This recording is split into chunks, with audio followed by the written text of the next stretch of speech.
Hi everyone. Monday को paper है और अभी तक कि आपने स्थूल वजन की स्टडी नहीं की है तो आइए ये सीरीज के अंदर हम आपको इजीएस्ट वे के अंदर स्थूल वजन कैसे याद करेंगे वो बताएंगे। स्थूल वजन बेटा कितने मार्क्स के लिए आता है? 6 मार्क्स के लिए आता है। तो हमने प्रीवियस ईयर के क्वेश्चन पेपर का भी एनालिसिस किया है यहाँ पे आपके लिए, और ये एनालिसिस इजीएस्ट वे में आप कैसे आप इम्प्लीमेंट कर सकते हो, आपका आंसर आप इजीली कैसे याद कर सकते हो, इसकी ट्रिक्स भी हम यहाँ पे आपको शेयर करने वाले हैं। तो पहले चीज 2023 का पेपर देख लीजिए, 2024 का पेपर देख लीजिए, जहां पे क्वेश्चन पूछा गया था। क्वेश्चन था जाता असताला या कवितेत सूर्याचा आणि पंथीचा प्रतीकात्मक अर्थ काय आहे? पहले चीज, अस्ता, जाता अस्ताला यानी जो चीज डूबने वाली है। अब डूबने वाली कौन है? यहाँ पे किसकी बात हो रही है? सूरज की यानी सन की बात हो रही है। और पंथी, पंथी बोले तो क्या है? पंथी एक लाइक अ कैंडल, ठीक है, या फिर लैंप हो सकता है। तो आप इसका दोनों का कंपैरिजन करो तो यहाँ पे सूरज का कंपैरिजन किसके साथ होने वाला है? वो होने वाला है पंथी के साथ। तो सूर्य जो है वो अस्त होने वाला है, डूबने वाला है। ओके, तो यहाँ पे, अब यहाँ पे प्रतीकात्मक अर्थ यानी यहाँ पे आपको क्या पूछना चाहता है, ये प्रीवियस ईयर के अंदर पूछा गया था। तो यहाँ पे आपको शॉर्ट और इजीएस्ट वे में हम आंसर आपको बताने वाले हैं। पहले, कर जाता या असताला या कवितेत सूर्याचा आणि पंथीचा प्रतीकात्मक अर्थ असा है। तो पहली लाइन तो आपके लिए कॉमन हो गई, कभी प्रतीकात्मक अर्थ यानी आपको फर्स्ट लाइन कॉपी पेस्ट कर लेनी है, ठीक है। उसके बाद सूर्य, सूर्य म्हणजे दिवसभर पृथ्वीला प्रकाश आणि उष्णता देतो, ठीक है। तो सूरज क्या दे रहा है हमें? सूरज हमें दे रहा है प्रकाश यानी लाइट दे रहा है, और उष्णता, उष्णता बोले तो हीट दे रहा है, ठीक है। तो लाइट भी दे रहा है, उष्णता वो हीट भी दे रहा है, उस देणारा मोठा आणि शक्तिमान प्रकाश स्रोत आहे, यानी एक सोर्स ऑफ एनर्जी है, ठीक है। किसकी बात हो रही है यहाँ पे? सूरज की बात हो रही है कि सूरज दो चीज दे रहा है हमें, एक चीज दे रहा है प्रकाश यानी लाइट, और दूसरी चीज क्या दे रहा है? उष्णता। परंतु फिर यहाँ पे फिर भी सूर्य काय करतो? अस्ताला जातो तेव्हा पृथ्वी अंधारात जाते, हे समजते। ओके, तो आता अस्ताला जातो बोले तो क्या हो गया? जब वो डूबने वाला है तो पृथ्वी क्या होने वाली है? वो अंधारात जाते। ओके, त्यावेळेस एक लहानशी पंथी पुढे येते आणि लहानशी पंथी यानी एक कॅन्डल आती है, ठीक है। अब ये लहानशी पंथी क्या बोल रही? पुढे येते आणि ती म्हणते की मी माझ्या क्षमतेप्रमाणे पृथ्वीला प्रकाश देईन, तू घाबरू नको सूर्यदादा, ठीक आहे। तू जर गेला तर तू गेल्यानंतर सुद्धा या पृथ्वीचा आपण काही ना काही करूया। तर काय म्हणते ती? वो कैंडल बोल रही है कि हम, तू अगर गएगा तो ये पृथ्वी को प्रकाश कौन देगा? मैं दूंगी, ठीक है। पंथी बोल रही है जेणेकरून मी अंधारमय यानी अंधेरे के अंदर होणार नाही, यानी ये अर्थ के अंदर क्या नहीं होने वाला है? अंधार नहीं होने वाला है। यावरून आपल्याला शिकायला मिळते की प्रत्येक व्यक्तीने आपल्या कुवतीप्रमाणे सत्कार्य करावे, ठीक आहे। आणि अगदी लहान काम असले तरी त्यात मनाने आणि निष्ठेने सहभाग घ्यावा। मोठेपणा किंवा शक्तीने यामुळे कार्य महत्वाचे ठरत नाही, तर इच्छाशक्ती आणि धैर्य यामुळे कार्य महत्वाचे आणि त्याचे मूल्य बढ़ते। तो बेटा यहाँ पे दो चीज समझनी है कि भाई एक चीज कि सूरज क्या करता है और फिर पंक्ति क्या आंसर दे रही है। तो इसका प्रतीकात्मक आंसर आप कैसे याद करोगे? ये आंसर को आप इजीएस्ट वे के अंदर कैसे याद कर सकते हो? तो ये भी हम आज के ट्रिक्स में देखने वाले हैं। तो पहले चीज, अगर हम आपको ये बताएं यहाँ पे कि सूर्य, तो सूर्य आपल्याला काय देतो आणि पणती आपल्याला काय देते, अशा दोन गोष्टी आपण डोक्यात फिट ठेवायच्या आणि याला रिमेंबर कसं करू शकतात त्याची संदर्भ या ठिकाणी माहिती आपण देतोय। पहिला मुद्दा महत्वाचा, तर सूर्य आपल्याला काय देतो? उष्णता देतो, ठीक आहे, आणि उष्णता देतो। तो सेम या ठिकाणी आपण याचा आन्सर कसं लक्षात ठेवू शकतो का पणती सुद्धा आपल्याला काय देते? उष्णता देते। त्याच्यानंतर सूर्य आपल्याला प्रकाश देतो, त्याच्यासोबत पणती सुद्धा आपल्याला प्रकाश देते। तो हे दोन्ही गोष्टी कॉमन झाल्या।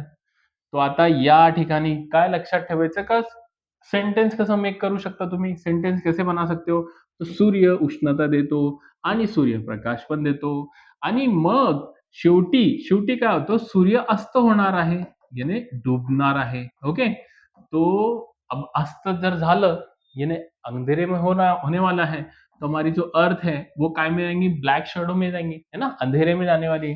तो अंधकार नील, है ना, तो अंधकार येणार आहे. तो अंधकार जर येत असेल तर पंती त्याला उत्तर म्हणते, पंती बोलती है की तू घाबरू नको.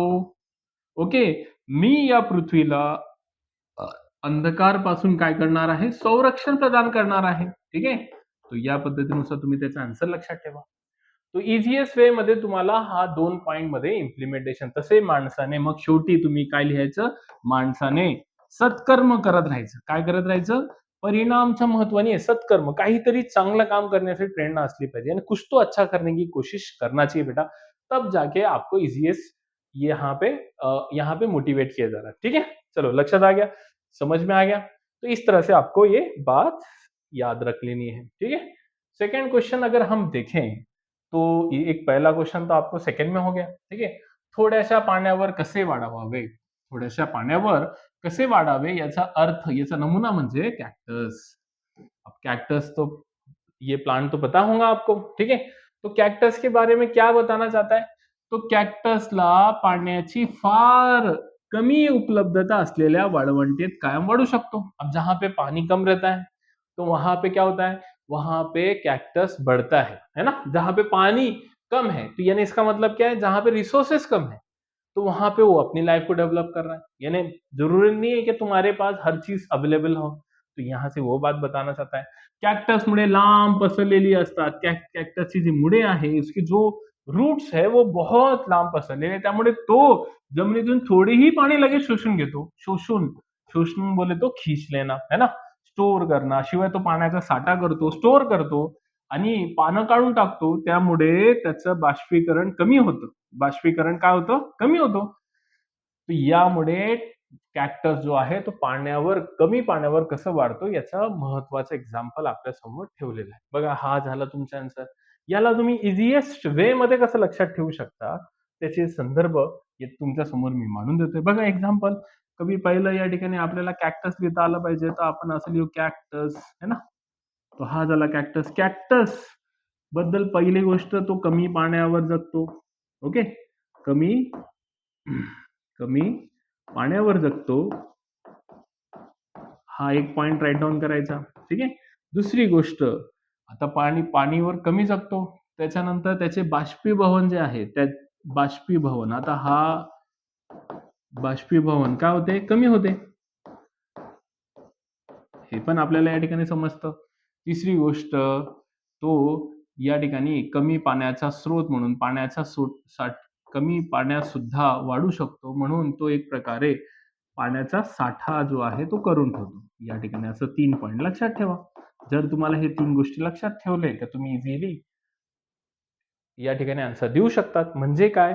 का कॅक्टस कमी पाण्यावर कैसे जिंदा रहता है, बाष्पीभवन क्यों करता है, कम करता है वो, पानी का स्टोर कैसा करता है, इसका यूटिलाइज अगले वाले सेशन में हम देखेंगे. देखिए, ये हो गया तुम्हारा स्थूल वचन. इजीएस्ट वे के अंदर आप ये याद कर लेना. ओके, अगर ये आप याद कर लेते हो तो आपका मार्क्स जो है आउट ऑफ आ जाएगा. ठीक है.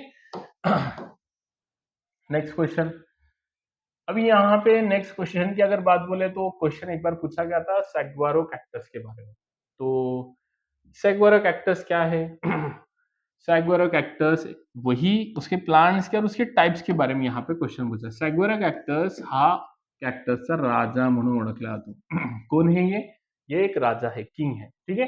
कारण तो मोठा आणि दीर्घायुष्य आहे. दीर्घायुष्य बोले तो उसकी लंबी उम्र है. ठीक है. आणि तो उभ्या हातासारखा दिसतो. ओके, यानी इनडायरेक्टली अपने पाम के जैसा दिखता है वो. ठीक है. वो कितने फुट तक बढ़ सकता है? 50 फुट तक वो बढ़ सकता है. क्यों उसका दीर्घायुष्य? क्योंकि वो 200 साल जिंदा रहने वाला है. ओके, आणि 200 साल 50 वर्षामध्ये तो, त्यामुळे त्याचा कॅक्टसचा राजा त्याला म्हटलं जातं. कॅक्टस का राजा कौन है फिर? सैग्वारो कैक्टस है. इसे कहा जाता है? सैग्वारो कैक्टस को. अब यहाँ पे नेक्स्ट क्वेश्चन पूछा गया कि इसका इंपॉर्टेंस क्या है. अब जब कोई कैक्टस कोई वाळवंट के प्लेस में, यानी कोई डिजर्ट प्लेस में अगर वो ग्रोथ कर रहा है तो क्या पर्पस हो सकता है? कॉमन आंसर हमारे लिए आंसर होना चाहिए एक, कि भी वो वाळवंटातील यानी डिजर्ट्स के पक्षी आणि प्राणी यानी बर्ड्स और एनिमल के लिए वो क्या दे रहा है? एक आश्रय, एक प्लेस दे रहा है. टुरिस्ट प्लेस बन जाता है वो लोग का. ठीक है. त्याची फुले आणि फळे अन्न म्हणून वापरतात. ऍज अ फूड वो इस्तेमाल होता है. उसके साथ-साथ पर्यावरण संतुलन राखण्यास मदत होते, यानी बैलेन्स करता है. संतुलन का मतलब क्या होता है? एन्व्हायर्नमेंट को वो क्या करता है? बैलेन्स करता है. और लास्ट पॉइंट, वाळवंटातील वन्यजीवन संरक्षणासाठी महत्वाचं आहे. ये तो कॉमन हो गया, ठीक है? तो ये कॉमन आंसर इस तरह से आपको याद करना है. संरक्षण का मतलब क्या होता है? प्रोटेक्शंस करता है, ठीक है? तो देखिए ईजीएस्ट वे के अंदर हम आपको इसको ये सारे टॉपिक को कैसे याद कर सकते हैं. तो पहले चीज अगर हम देखें तो पहला इंपॉर्टेंस हम यहाँ पे अगर बात बोले तो भी कैक्टस की अगर बात बोले तो कितने साल जीता है वो 200 इयर्स, ये याद रख लो. 2 इयर्स की जगह पे आप यहाँ पे लिख देंगे वर्ष. 200 वर्ष काय करतो तो जगतो. ये तुम्हारा पहला आंसर हो गया. त्याच्यानंतर 50 फूट पर्यंत त्यांची हाईट असते. 50 फुट उंच, एक दूसरा पॉइंट मिल गया हमको, ठीक है. तीसरा पॉइंट इससे पहले हमने याद करे थे, कौन सा? की अभी वो कमी पाण्यात जगतो, तो ते पण ऍड करून टाकायचं है ना. कमी पाणी वापरतो, कमी पाणी लागतो त्याला, ठीक आहे. वाढतो. ओके, या सर्व या तिन्हीमुळे या तिन्ही गोष्टीमुळे त्याला काय म्हणतात? राजा म्हणतात. काय म्हणतात त्याला? राजा म्हणतात. तर मग जो कॅक्टस आहे तो राजा झाला. ओके, मग याचा तो पहिली त्याचे वैशिष्ट्य काय आहे हे वैशिष्ट्य तुमच्या समोर मी मांडलेले आहे, ठीक आहे. आणि दूसरा पॉइंट या ठिकाणी दूसरा पॉइंट के भी इसका यूसेज क्या है, इसका उपयोग क्या है. तो एक कॉमन आंसर क्या बोलेंगे हम? अन्न के लिए इस्तेमाल होगा, पानी के लिए इस्तेमाल होगा, दूसरा आंसर हमारा बन जाएगा. तीसरा आंसर पर्यावरण क्या कर रहा है, वो पर्यावरण संतुलन कर रहा है, ये हो गया तुम्हारा आंसर. तो इस तरह से ओके, इस तरह से आप इजीएस्ट वे के अंदर आप क्या कर सकते हो, उसको सेंटेंस बना सकते हो, मेक कर सकते हो. ओके, समझ में आ रहा है? अगर समझ में आ रहा है तो चैनल को लाइक और सब्सक्राइब करके जाना है, ठीक है. Next point, doctor Homi Bhabha. Okay, तो बेटा प्रीवियस ईयर के अंदर डॉक्टर होमी भाभा के ऊपर बहुत बार क्वेश्चन पूछा गया है. तो ये एक रिसर्च सेंटर है हमारे भारत का, हमारे इंडिया का, हमारे नेशंस का. तो ये बड़ी प्राउड मोमेंट है. ओके, तो हमें याद करना है. तो यहाँ पे ये डॉक्टर होमी जहांगीर भाभा ये एक सायंटिस्ट थे, अणुशास्त्रज्ञ, एक सायंटिस्ट थे. त्यांनी अणुशक्तीचा संशोधनाचा पाया रचला. ओके, उन्होंने रिसर्च किया और रिसर्च करके त्यामुळे क्या हुआ, भाभा अनुसंधान केंद्र यानी एक बार्क करके सेंटर ऑर्गेनाइजेशन चालू हो गई, ठीक है. तो ये कब बनी? तो 1909 के अंदर, है ना, 1909 के अंदर जन्माला आले आणि केम्ब्रिज विद्यापीठात शिक्षण घेतले. मग कौन थे ये साइंटिस्ट? तो देखिए पहले वर्ड में हमें क्या बताया गया कि भाई पहले वर्ड में हमें बताया गया कि वो एक बहुत बड़े साइंटिस्ट थे और फिर उनके नाम से ही ये जाना जाता है अणु संशोधन केंद्र, जिसको बोला जाता है बार्क. क्या नाम था उनका? डॉक्टर होमी भाभा. ओके, कब बनी ऑर्गेनाइजेशन? 1909 के अंदर बनी, ठीक है. कहाँ से एजुकेशन उन्होंने लिया था? तो केम्ब्रिज विद्यापीठ से, वहां से उन्होंने एजुकेशन हासिल किया था. त्यानंतर पंडित जवाहरलाल नेहरू यांनी ते पटवून देण्यात भारतात शांततामय अणुशक्तीचा वापर वीज निर्मिती लोकांसाठी वापरायचा असा विचार पुढे नेला. तो मग अब जो भी रिसर्च, न्यूक्लियर रिसर्च ऑर्गेनाइजेशन जब बनती है तो उसका एक पर्पस होता है. वैसे ये बार का एक पर्पस था. क्या था? कि पूरी दुनिया में, पूरे भारत में क्या हो जाए, एक शांतता प्रस्थापित हो जाए. और उसके वजह से यहाँ पे वीज सबसे मेन कंसेप्ट क्या है कि भाई हमारे भारत में इलेक्ट्रिसिटी जो यूज है उसका यूटिलायझेशन हमें देखना था. ओके, त्यांच्या मार्गदर्शनामुळे भारत अणुसंशोधनाची प्रगती झाली आणि 24 जानेवारी 1966 रोजी विमान अपघातात त्यांचा मृत्यू झाला. पण त्यांचे आजही कार्य प्रेरणादायी आहे, ठीक है. तो ऐसे 2-3 चीजें आप डॉक्टर होमी भाभा के बारे में आप याद कर सकते हो. कैसे याद कर सकते हो, इसकी ट्रिक्स मैं तुमको शेयर कर देता हूं यहाँ पे, ठीक है. देखिए पहले चीज डॉक्टर होमी भाभा. तो डॉक्टर होमी भाभा हम यहाँ पे याद करेंगे. डॉक्टर होमी भाभा, तो पहला पॉइंट, ये कौन थे? एक साइंटिस्ट थे. तो हम इसको बोलेंगे अणुशास्त्रज्ञ. ये एक शास्त्रज्ञ, अणुशास्त्रज्ञ थे. तो ये वर्ड कैसे लिखना है वो भी अच्छे से देख लीजिए आप. ओके, फिर उन्हीं के बेस के ऊपर, जब साइंटिस्ट थे तो उन्हीं के बेस के ऊपर क्या बना? बार्क बना, यानी भाभा अनुसंशोधन रिसर्च सेंटर, यानी बार्क बनने वाला है, ठीक है. क्यों बना भाई? ओके, ये क्या था, ये किसके लिए बना? तो फिर यहाँ पे हम बोलेंगे वीज निर्मितीसाठी. कशासाठी? वीज निर्मिती यानी इलेक्ट्रिसिटी जनरेशन के लिए.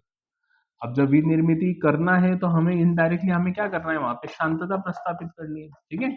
यानी वहां पे कोई हार्म नहीं करना। इसी के बेस के ऊपर ये कब बना था आप बता सकते हो, 1909। तो देखिए एक एक सेंटेंस आप बना सकते हो बेटा।